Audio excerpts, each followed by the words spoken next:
y a eu 2 conférences, il y en a une aujourd'hui, une hier. Celle d'aujourd'hui, c'était vraiment la technique déjà de repérage des adénomes parathyroïdiens qui sont une étape essentielle dans la prise en charge une fois, et ça c'est très important, que le diagnostic positif de cette maladie a été établi.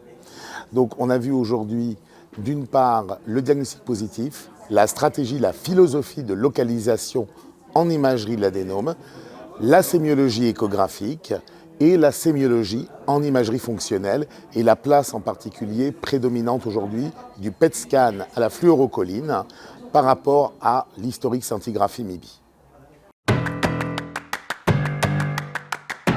C'est la 3e endocrinopathie en fréquence en France après le diabète et les maladies de la thyroïde. Ça touche près d'1%, voire plus des femmes de plus de 50 ans, mais ça peut toucher aussi des sujets jeunes, ça peut aussi toucher des hommes. 80% sont dépistés dans les bilans systématiques, dans les check-ups ou devant des signes un peu généraux par une hypercalcémie qu'il convient d'explorer. Alors généralement le tableau clinique c'est celle d'une hypercalcémie, mais on a aussi l'hormone parathyroïdienne qui normalement devrait être effondrée quand il y a une hypercalcémie.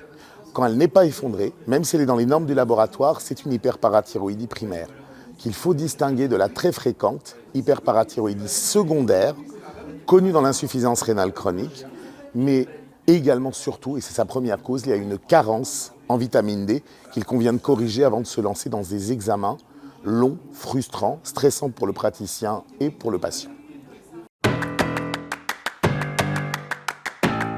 Les sociétés savantes ont répondu à ces questions. Traditionnellement, les Nord-Américains disaient qu'il y a des indications très précises au niveau de critères de calcémie, des critères rénaux, des critères osseux, des critères d'âge, en dehors desquels on n'opérait pas. Et il y a 20 ans, la Société française d'endocrinologie a ajouté des critères de qualité de vie et coût-efficacité et a conclu que si le patient ne refusait pas et qu'on avait tout fait pour opérer en chirurgie mini-invasive, ça valait le coup de la proposer à tous les patients qui ont une hyperparathyroïdie primaire, même sans complications, même asymptomatiques. En dehors de cela, sinon, c'est une simple surveillance et des critères surtout de consolidation osseuse. Contrairement à une idée reçue, même avec une petite hypercalcémie, il faut apporter suffisamment de calcium et de vitamine D, auquel cas on va aggraver la maladie et aggraver l'atteinte osseuse et rénale. Donc finalement, les grands messages principaux, c'est 1, l'imagerie est adaptée si la pathologie est présente, donc il faut tout faire pour en poser le diagnostic. Par la suite, c'est vraiment la concordance entre l'imagerie morphologique dominée par l'échographie d'expertise et l'imagerie fonctionnelle dominée par le PET scan à la fluorocholine.